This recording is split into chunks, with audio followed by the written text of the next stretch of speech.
अस्सलाम वालेकुम जी। गपशप के साथ आबदा रफ़ीक हाज़िर है और आपके लिए दुआ गो है अल्लाह ताला आप सबको खैर आफ़ियत से रखे। मज़े मज़े की बातें, इससे भी बहुत मज़ा आता है। मुख्तलिफ़ तरीके तब्दील करके भी मज़ा आता है। अगर हम ज़िंदगी के एक ही हिस्से में जुड़ कर रहें, वही काम डेली करें, तो हमारा अपना जी भी उकता जाता है, दिल उकता जाता है। अल्लाह ताला ने तो इबादत भी तरह तरह की रखी हैं और उनमें सहूलियात भी रखी हैं, तो फिर भी उसके बावजूद हम चाहते हैं कि काम हम एक ही करें। तो हमें ये समझ होनी चाहिए कि अगर हमारे रब ने हमें दुनिया में भेजने के साथ साथ इबादत मुख्तलिफ़ रंग व रूप में दी हैं, तो ये हम एक ही काम मुस्तकिल कैसे कर सकते हैं। चेंज, मज़ा, ये हमारी फ़ितरत में रब ने रखा है। अब जब हम सब लोग मिल के रहते हैं मोहब्बतों से, प्यार से, तो उसमें तरह तरह की वैरायटी हमें मिलती है। मुझे मिलती है तो आपको भी मिलती है, क्योंकि हम सब एक जैसे हैं। हमारे में क्या फ़र्क है? कुछ भी नहीं। कुछ लोग तो इतनी मोहब्बतें करने वाले मिलते हैं कि शर्म ही आती रहती है कि इनको क्या कहें, और कुछ लोग ऐसे हैं जो मज़े मज़े का ताना तशनी करते रहते हैं। वो भी बंदे को हैरत ही होती रहती है कि इनको क्या कहें। आज से कोई 10 साल पहले चले जाएं तो मैं ये समझा करती थी कि हर इंसान को उसकी बात का जवाब देना बड़ा ज़रूरी है। मेरे दिमाग में एक कीड़ा था और है अभी भी, कभी कभी वो बाहर निकल आता है।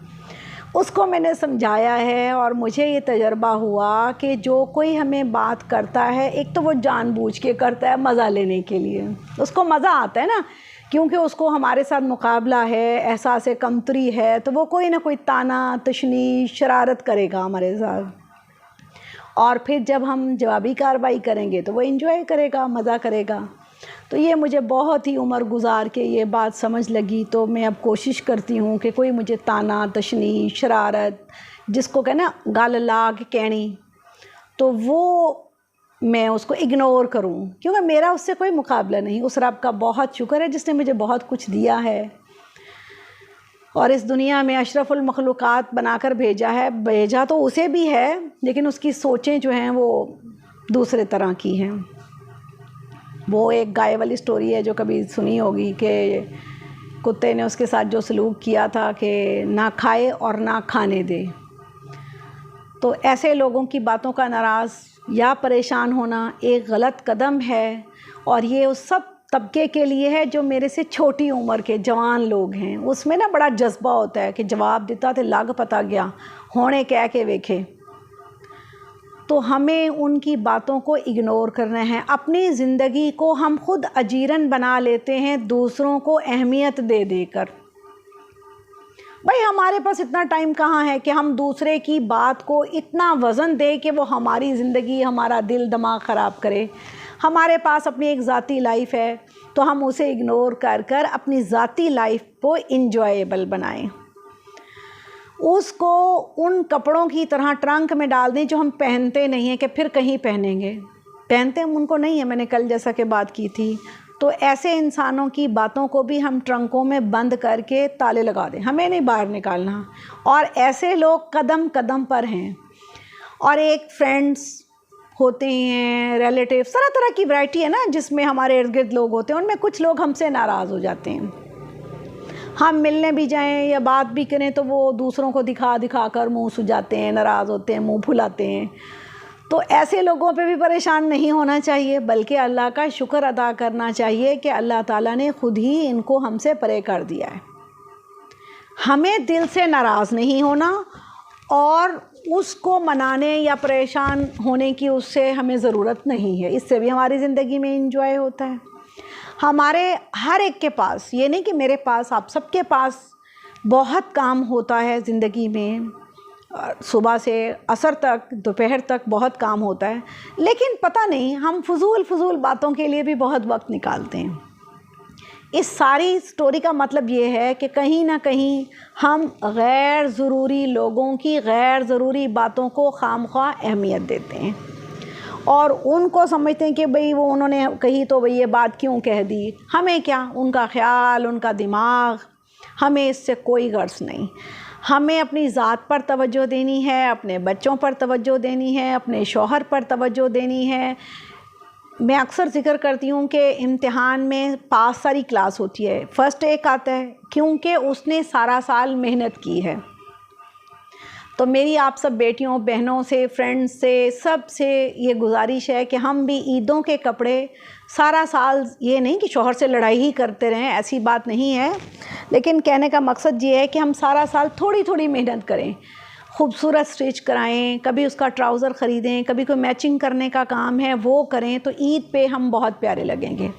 साल में 2 ईदें होती हैं, हमारी सालगिरह ज़ाती होती है, शौहर की, बच्चों की, रिज़ल्ट का, एक एक काफ़ी इंजॉयबल इवेंट्स होते हैं जो हम पर्सनली अपने घर पर इंजॉय कर सकते हैं। और खूबसूरत हैं वो लोग जो अपनी ज़ात पर तवज्जो देते हैं और दूसरों की ज़िंदगी अजीरन नहीं करते, अपना जूता कपड़ा पहना, अपने घर को सजाया संवारा। एक बात बताऊं, जो मेरा तजुर्बा है, लोग फ़ौरन तारीफ़ नहीं करेंगे, वो जब आप मर जाएंगे ना तो आपके डेड बॉडी के पास बैठ के कहेंगे ऐ ते बहुत ही अपना घर साफ़ कर दी सी, ये तो एवं सी अपना घर सुथरा कर दी सी। आपके मुंह पर नहीं कहेंगे, बल्कि वो शर्ट किनारे से पकड़ के कानी आंखों से देखना चाहेंगे किस ब्रांड का है।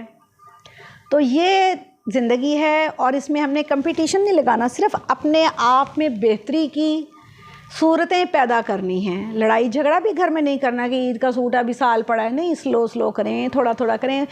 इन सारी बातों का मकसद मतलब ये है कि जो गलतियां मैंने अपनी ज़िंदगी में की वो आप ना करें। मेहमान आए खुश हों, उसको दिमाग पे मुसलत ना करें। जो चाय पानी आपके पास है आप मोहब्बत से दें। बाद में वो जो तबसरे करें ना, ओदी सिरदर्दी साड़ा मसला नहीं है, हमारे पास जो था हमने मोहब्बत से कर दिया है। और हम अपने आप पर इतनी तवज्जो अपने बच्चों पर दें कि वो ज़िंदगी में तरक्की करें, अपने पैरों पर खड़े हों। मैं तो चाहती थी कि ऐसा कोई मैं इदारा बनाऊं कि जिसमें मैं ऐसी एक क्लास हफ्ते में 1-2 दफ़ा ज़रूर लूं, जिनको मैं अपनी ज़िंदगी की बातें बताऊं। घटिया हरकतें, गंदे काम हम छोड़ दें। एक तो गंदे काम है ना, कत्ल, जना, चोरी, डकैती, ये एक घटिया बातें हैं कि दूसरों के फजूल तबसरे और उन पे नेशनल के तड़के, शान के मसाले के तड़के छिड़कना और चस्के लेना। दूसरों को इस नीयत से फ़ोन करना कि हमें पता चलेगी बात, दूसरों के घर इस नीयत से जाना कि वे खाइए उन्होंने आज बैठ दियाँ चादरां ते पर्दे की लाने की तरक्की हुई, फलाने ने रिश्ता कीता तो ईदा पुत्र दा कि नहीं ये सोंगा, ये सारी गलत बातें हैं। अगर हम अपने दिल में मोहब्बत रखेंगे तो मोहब्बतें फैलेंगी। चलो हमारी वजह से फैल ही ना पाएँ तो कम से कम हम अपने बच्चों को तो अच्छे किनारे लगाएंगे ना, क्योंकि हमारा दिमाग हमारे शौहर और औलाद के लिए फ़्रेश है, साफ़ सुथरा है, परागंदा नहीं है। और रही ये बात कि दूसरे हट जाएंगे, ऐसा नहीं है, दुनिया इससे सजी हुई है ना। जैसे एक ट्रे में मुख्तलिफ़ खाने होते हैं, जैसे मिठाई वाली दुकान पर मुख्तलिफ़ किस्म की मिठाइयाँ होती हैं, तो ऐसे ही दुनिया भी सजी हुई है, बड़ी खूबसूरत है। तो कोई बात नहीं, आप भी सारा करके देखें, अपने आप पे तवज्जो दें। और जहाँ मुंह धोना है ना रोज़ाना, वहाँ दिन में 3 दफ़ा मरतबा अपने पाँव झावे से, स्क्रबर से कूच के धोएं। और अपनी सैंडक, नॉर्मली घरों में ना लोग सैंडक पहनते हैं, चप्पल कोई भी हो, तो उस चप्पल को भी सरफ और ब्रश से ज़रूर धोएं। देखें आप पर अपने ऊपर टाइम देकर देखें आप कितने खुश होते हैं, आपके बच्चे भी खुश होंगे और आप खुद भी खुश होंगी। ये मेरा वो टाइम इंजॉयबल होता है कि मैंने घर के सारे काम कर लिए हैं। तो अब मैं चाय बनाने जा रही थी तो मैंने कहा गपशप कर लूँ, क्योंकि जब मैं चाय बना लाती हूँ तो गपशप और चाय 2 चीज़ें मेरे से इकट्ठी नहीं होती, अगर जो मज़ा मुझे आता है।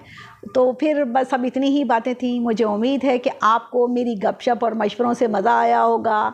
आप लाइक करें, सब्सक्राइब करें, एंजॉय करें, फीडबैक दें। अस्सलाम वालेकुम जी, फिर मिलेंगे इंशाअल्लाह।